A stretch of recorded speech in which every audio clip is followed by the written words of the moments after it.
सिद्धेभ्यः ओम नमः सिद्धेभ्यः। तीन भुवन में सार वीतराग विज्ञानता, शिव स्वरूप शिव का नमः त्रियोग समारिके। मंगलाचरण के पश्चात आप छठी ढाल में आ जाएंगे श्लोक नंबर 12 पर। 11 श्लोक तक आपने महामुनियों की चर्या के बारे में जाना कि किस प्रकार वे 28 मूल गुणों में तल्लीन रहते हैं, उनका पालन करते हैं और परिसय उपसर्गों को भी सहन करते हैं, द्वादश अनुप्रेक्षाओं का चिंतन करते हैं और धीरे धीरे करके क्षपक श्रेणी पर आरोहण करके शुक्ल ध्यान में लीन होकर स्वरूपाचरण चारित्र को प्राप्त कर लेते हैं और तपस्या करते करते 4 घातिया कर्मों का नाश करके अरहंत केवली अवस्था को प्राप्त कर लेते हैं। अब आगे देखिएगा 12वें नंबर के श्लोक में सिद्ध का स्वरूप। पुनि घाति शेष अघाति विधि छिन्न माही अष्टम भुव से, वसु कर्म बिन से सुगुण वसु सम्यक्त्व आदिक सबल से, संसार हार अपार पारा वार तरि तीरहि गए, अविकार अकल अरूप शुचि चिद्रूप अविनाशी भय। एकदम समय सार की स्थिति में हम सब आ गए हैं कि जब ये प्राणी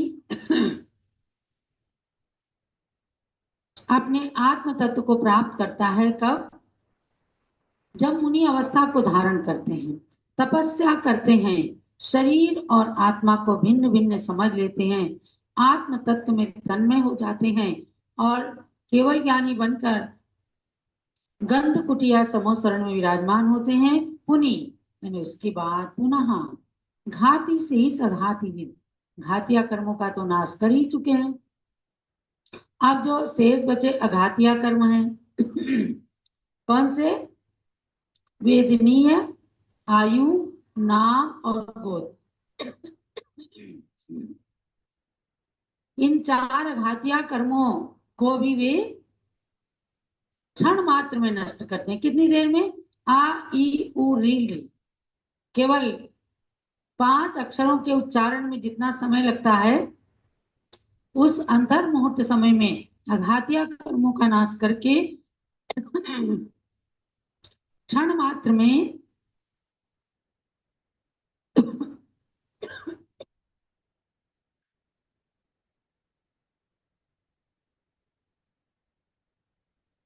क्षण मात्र में वे कहा चले जाते हैं? अष्टम भुव से।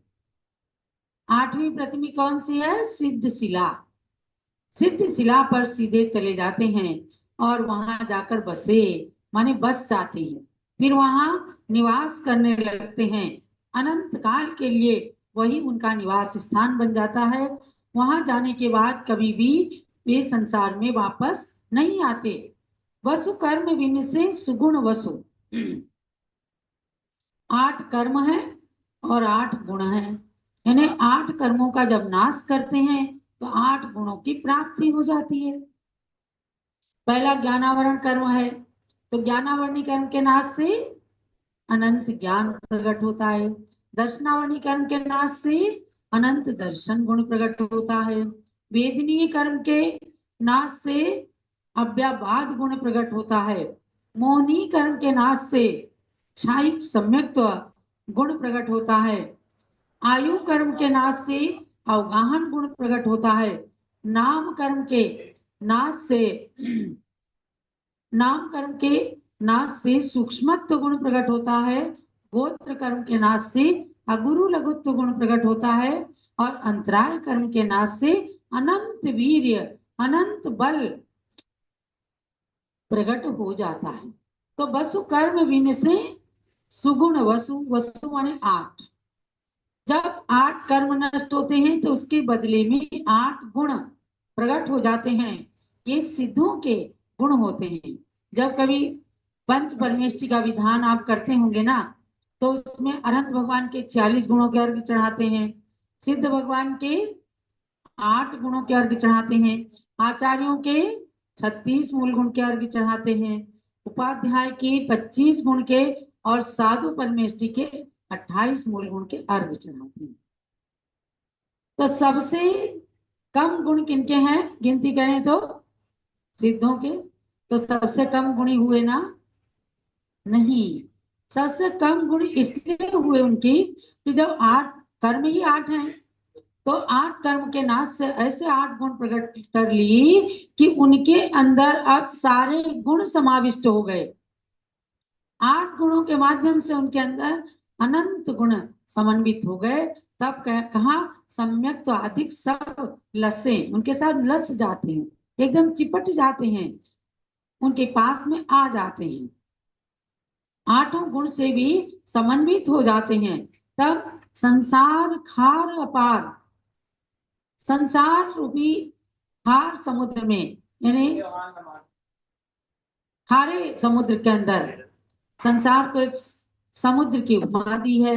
तो संसार रूपी दुखदाई अथाह खारे खारे समुद्र से पार हो जाते हैं और वहां से तर करके तरई तीरई भये, उसके तीर लग जाते हैं, तो समुद्र से तीर जाते हैं। फिर अविकार अकल अरूप शुचि चिद्रूप अविनाशी भये। माने पूरा सार निकाल के आपको बता दिया। क्या वे आत्म तत्व में लीन हो गए तो अविकार, संपूर्ण रूप से सारे विकारी भाव उनकी नष्ट हुए। विकारी भाव तो संसारी जीवों में आते हैं। हम सब संसारी हैं, क्योंकि जीव 2 ही तरह के होते हैं, संसारी और मुक्त। मुक्त जीवों में कोई भेद नहीं, और संसारी जीवों के ही सारे भेद हैं। 84 लाख योनियां जो है संसारी जीवों की हैं, चारों गतियां जो हैं संसारी की हैं। निगोद अवस्था क्या है? संसार में है। तो संसार अपार है, और उस अपार संसार को प्राप्त करके जाके एकदम 3 लोग के टावर पे बैठ जाते हैं। सिद्ध शिला क्या है? टावर है। जैसे अयोध्या में टावर पे खड़े होकर के तमाम गनमैन जो है वॉचिंग करते हैं कि यहाँ कोई अराजक तत्व तो नहीं है, और अगर होता है तो उसे नष्ट करने का प्रयास करते हैं। तो भगवान अब पहुंच गए सिद्ध शिला पर, वहां से वॉचिंग कर रहे हैं संसारी जीवों के लिए।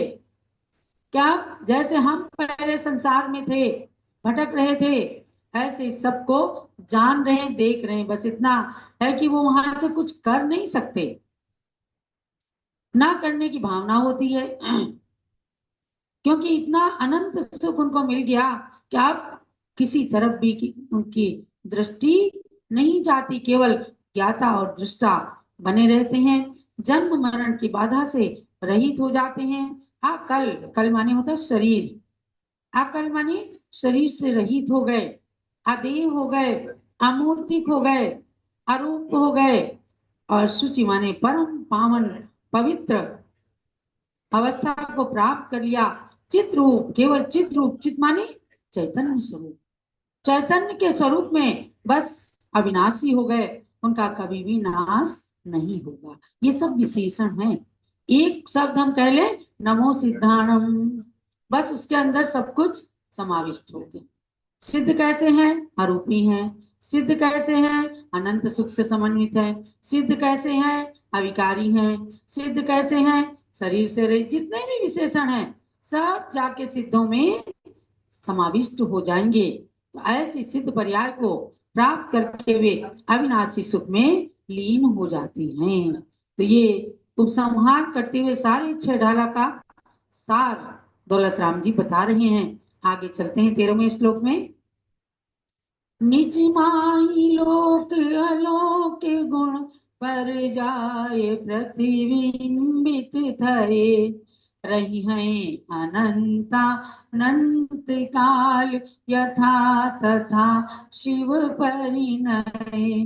धन्य धन्य है जे जीव नर पाए ये कारज किया, तिन्हि अनादि भ्रमण पंच प्रकार, तजीवर सुख लिया।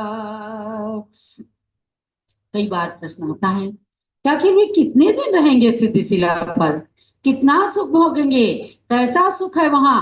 एक साधारण संसारी प्राणी से पूछा जाए, कहा जाए कि सिद्धिशिला से कभी वापिस नहीं आएंगे, तो आप सिद्धिशिला जाना चाहेंगे? तो कई बार लोग तुरंत कह दें नहीं, हम तो नहीं जाएंगे, वहां बच्चे नहीं मिलेंगे, वहां खाने पीने की सामग्री नहीं मिलेगी, वहां हम करेंगे क्या, वहां हम करेंगे क्या, खाली रहेंगे। अरे नहीं, वहां तो इतने भरे हैं, इतने भरे हैं कि उस सुख का उपभोग करते करते अनंत काल तक उनका कहीं जाने का मन ही नहीं करता। और आप कल्पना कर लो कि जिसके घर के अंदर सारे सुख हैं, तो उसका कहीं जाने का मन नहीं करता। थोड़े क्षणिक सुखों के लिए भी इतनी कल्पना कर लें। और जहाँ शाश्वत सुख है, जहाँ अनंत सुख है, कोई बीमारी नहीं, कोई विकल्प नहीं, कोई चिंता नहीं, कोई सुख की कमी नहीं, कोई वहां दुख नहीं, तो अनंत काल तक भी सुख होंगे। ये दिगंबर जैन धर्म की मान्यता, दिगंबर जैन सिद्धांत, जैन शासन की मान्यता है कि हर व्यक्ति में भगवान बनने की क्षमता है, और जब भगवान बन जाता है तो पुनः वापिस नहीं आता। जैसे कुछ लोग मानते हैं ना कि भगवान फिर धरती पर अवतार लेता है, ऐसा अवतार इस तरह का नहीं माना कि मोक्ष जाने के बाद वो अवतार ले, ऐसा नहीं माना। भगवान ऋषभ देव के भी 10 अवतार माने हैं, लेकिन वो अवतार कब तक हैं? महाबल के अवतार से या राजा जय वर्मा के अवतार से लेकर ऋषभ देव बनने तक उनके महापुरुष की अवस्था में अवतार माने। लेकिन जब मोक्ष चले गए, फिर उनका अवतार माने नीचे की ओर अवतरण नहीं होगा, वो ऊर्ध्वारोहण कर चुके। देखो, अवतरण नीचे की ओर जाता है, और ऊर्ध्वारोहण कर चुके, तो ऊर्ध्वारोहण की सबसे चरम शिला है सिद्ध शिला, जिसके बाद में उसके आगे जा ही नहीं सकते, ऐसे सुख में निमग्न है। तो शिष्य ने प्रश्न किया कि ये भगवान कितने दिन वो भगवान वहां रहेंगे? कहते रही है अनंतानंत काल, चिंता मत करो, अनंतानंत काल तक वो वहां रहेंगे। निज माही लोक अलोक, वे अपने में अंदर, अपने ही में, बस अपने में ही लीन है। लोक और अलोक के समस्त गुण और पर्यायों को वो देख रहे हैं, उनके ज्ञान में सब प्रतिबिंबित हो रहे हैं। जैसे दर्पण में देखो तो अपना चेहरा सब कुछ दिख जाता है, कहाँ आपके तिल है, कहाँ कालिमा लगी है, कैसे कितना साफ है, क्या क्या चीजें हैं, जितना दर्पण के अंदर दिखा सकोगे वो तुरंत झलका देता है। ऐसे भगवान के केवल ज्ञान को दर्पण की उपमा दी है कि उसके अंदर तीनों लोकों के आलोक की समस्त गुण पर्याय प्रतिबिंबित हो जाते हैं, झलक जाते हैं। और उसके बाद फिर प्रश्न का उत्तर दिया कि अब आप समझ लो कि वे भगवान कभी नहीं आएंगे नीचे, अनंत काल तक के लिए वे यथा तथा शिव परिणमे, वैसे जैसे मोक्ष को गए हैं, बस वैसे ही वहां पर हमेशा रहेंगे। अब देखो, संसारी प्राणी अज्ञानी होता है। आदि पुराण के अंदर वर्णन आया कि जब भगवान ऋषभ देव मोक्ष चले गए, कैलाश पर्वत से मोक्ष गए, भरत बड़े दुखी हो गए। भगवान ने 14 दिन का योग निरोध किया, और शुक्ला पूर्णिमा को अपना योग निरोध कर दिया, संवत्सरण विघटित हो गया, और माँ कृष्णा चतुर्दशी के दिन मोक्ष चले गए। अब भरत महाराज जो थे, अयोध्या से जाकर भगवान की अखंड पूजा कर रहे थे। इंद्र देवता सबके द्वारा जान रहे थे कि अब भगवान हम सबके बीच से जाने वाले हैं। जब भगवान मोक्ष चले गए तो भरत रोने लगे, बहुत दुखी हो गए। उस समय जो समूह शरण के प्रमुख गणधर थे, वृषभ सेन गणधर, ऋषभ देव भगवान के ही पुत्र थे, मना पर ये ज्ञानी थे, वे अवधिक ज्ञानी, छाई सम्यक दृष्टि। भरत को समझाते हैं, भरत दुखी मत हो, आपने भगवान की खूब भक्ति की है और अब हमें भगवान के आदर्शों पर चलना है। क्योंकि व्यक्ति दुखी होता है, चाहे कितना बड़ा से बड़ा व्यक्ति हो, जब अपने से किसी का वियोग होता है तो दुख होता है। लेकिन उन्होंने भरत को समझाया कि देखो, जो बार बार मरण होता है उसको कहते हैं मौत, और जो एक बार होता है और फिर मरण नहीं होता उसको कहते हैं मोक्ष। तो मौत और मोक्ष दोनों में कितना अंतर है? बहुत अंतर है ना। बार बार मरण करे तो मौत, और जो एक बार मरण करके वापिस कभी मरण नहीं करे तो मोक्ष है। ऐसे मोक्ष को हमारे पिता ने प्राप्त किया है, समझाया, भरत के दुख को दूर किया और मोक्ष की स्थिति को जाना। तब वो भी उसमें तल्लीन हो गए, अपनी आत्मा का ध्यान करने लग गए।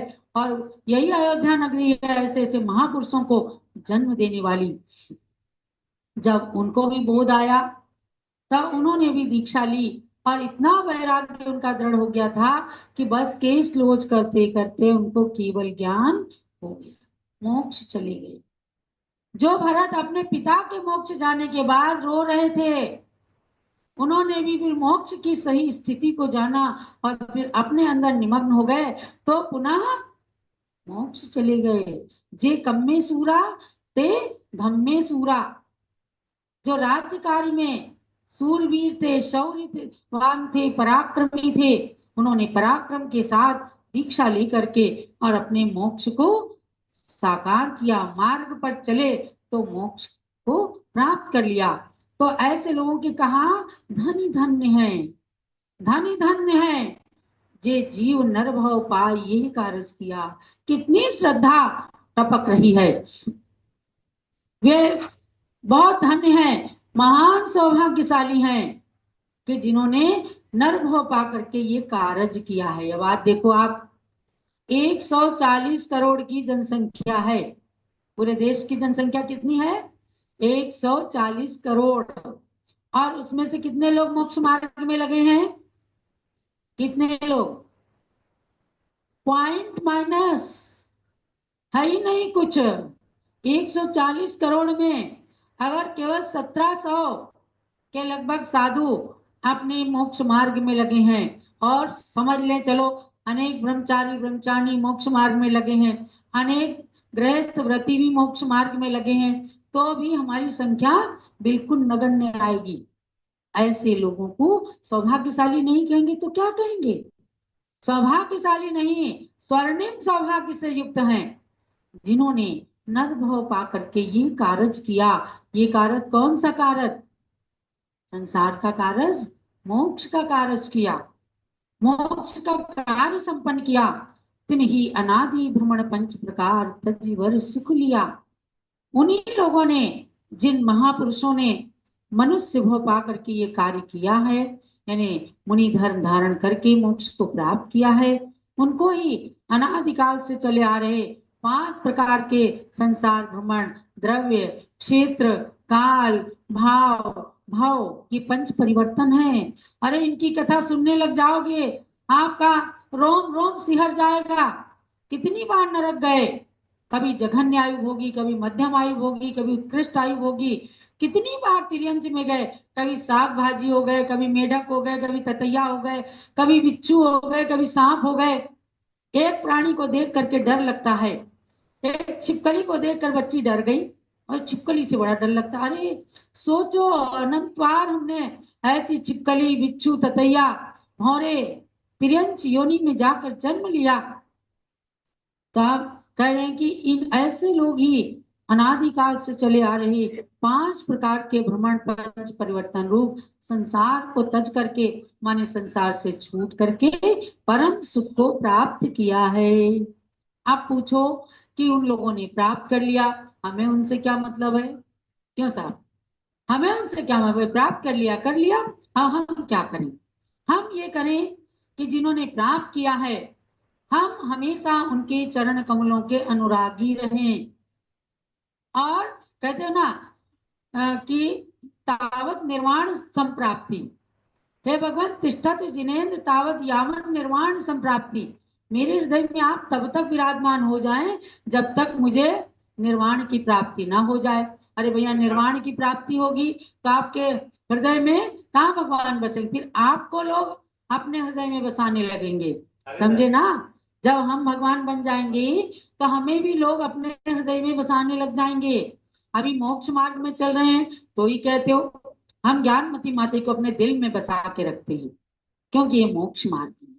तो एक मोक्ष मार्गी को हृदय में बसा करके और सुख की प्राप्ति होती है। इसलिए ऐसे लोगों ने जिनने संसार भ्रमण को समाप्त करके मोक्ष को प्राप्त किया है, उनके चरणों के अनुरागी हम सब बने रहें। अब एक श्लोक और आगे। मुख्योपचार दुभेदियो बड़े भागी रत्नत्रय धरे। अरु धरेंगे ते शिव लहे तिन सुयस जल जग मल हरे। इमी जानी आलस हानि सास ठानी यह सिख आदरो। जब लो न रोग जरा गए तब लो झटपीति निज हित करो।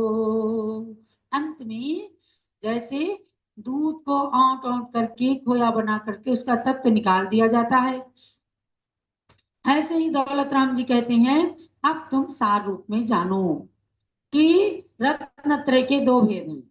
किसके? रत्नत्रय के दो भेद हैं, व्यवहार रत्नत्रय और निश्चय रत्नत्रय। मुख्य और उपचार, यानी निश्चय रत्नत्रय को कहते हैं मुख्य रत्नत्रय और उपचार रत्नत्रय कहते हैं व्यवहार रत्नत्रय को। तो मुख्य और उपचार इन दो भेदों से जो रत्नत्रय है उसको बड़भागी लोग, बड़े सौभाग्यशाली लोग प्राप्त करते हैं, धारण करते हैं। क्योंकि पहले तो व्यवहार रत्नत्रय पाएंगे, पहले पिच्छी मिलेगी, कमंडल मिलेंगे और शास्त्र मिलेगा, आपको 28 मूल गुण मिलेंगे। उसके बाद जाकर के तपस्या करके आत्मा में लीन होकर निश्चय रत्नत्रय की प्राप्ति होगी।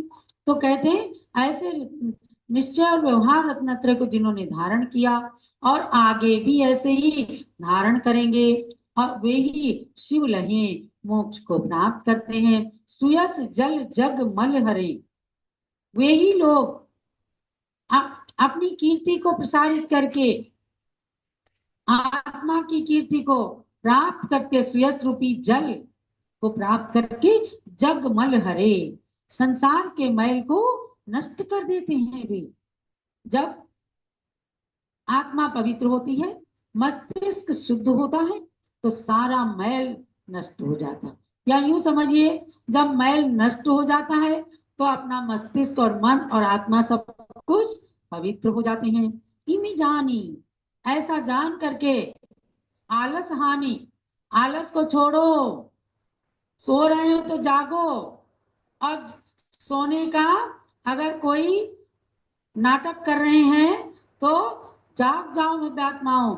साहस ठानी, साहस रखो, ये मत सोचो कि हम इसको नहीं पालन कर सकते, अपना धैर्य मत छोड़ो। साहस ठानी, ये सिख आदरो, ऐसी शिक्षा का आदर करो। सिख माने शिक्षा। जब लो न रोग जरा गए। देखो कितनी अच्छी बात कही कि शरीर में जब तक रोग, जब तक जरा माने बुढ़ापा न आने पाए तब तक झटिति माने शीघ्रता से निज हित करो, अपना हित कर लो। कोई बीमार है उससे कुछ कहो तो कहेंगे माता जी अब चला तो जाता नहीं, शरीर काम नहीं करता, इंद्रिया साथ नहीं देती, तो कैसे करें? हम चाहते हुए भी वे बेचारे नहीं कर पाते। इसलिए आपको मौका दिया गया कि भव्य प्राणी आप बचपन न देखो, युवावस्था न देखो, जब आत्मा में भाव जग जाए उसी समय अपने कल्याण के मार्ग पर लग जाओ, अपने हित में तत्पर हो जाओ। पर हित को तो करते करते अनादि काल निकल गया, लेकिन निज हित में व्यक्ति नहीं लग पाया, इसलिए बार बार संबोधन करते हैं। मैंने एक पंक्ति में लिखा जनवाणी भव भव में सुनी, जिनवाणी सुनकर ना गुनी। ज्ञानमती माता जी की वाणी सुन लो, वाणी सुन लो, जिन वाणी सुन लो। जनवाणी माने जन जन की वाणी। किसी ने कुछ कहा, किसी ने कुछ कहा, ये तो हमने सुना, लेकिन जिन वाणी नहीं सुनी। जिन वाणी माने जिनेन्द्र भगवान की वाणी, जो हितकारी वाणी थी, और उसको सुन भी लिया तो पल्ला झटक के चले गए। ये जिनवाणी भारती तो ही जपू दिन रहे, जो तेरी शरणा कहे सो पावे सुख चैन। और कुर्ता साड़ी झाड़ करके चले गए। ये माता तो वस्तु तुभ्यमेव समर्पितम, आपकी चीज को हम आपके पास ही छोड़ के जा रहे हैं, मंदिर के बाहर नहीं ले जाएंगे। इसीलिए तो घर जा करके फिर वही शुरू हो जाता है।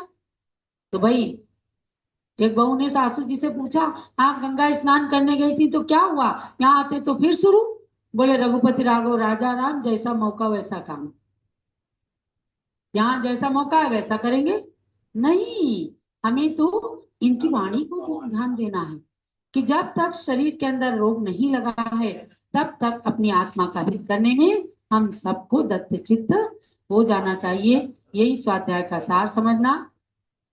एक श्लोक केवल बचा है, उसको कल करके और परसों सब लोग आप परीक्षा के लिए तैयार हो जाना। जावानी के ज्ञान थे सूझे लो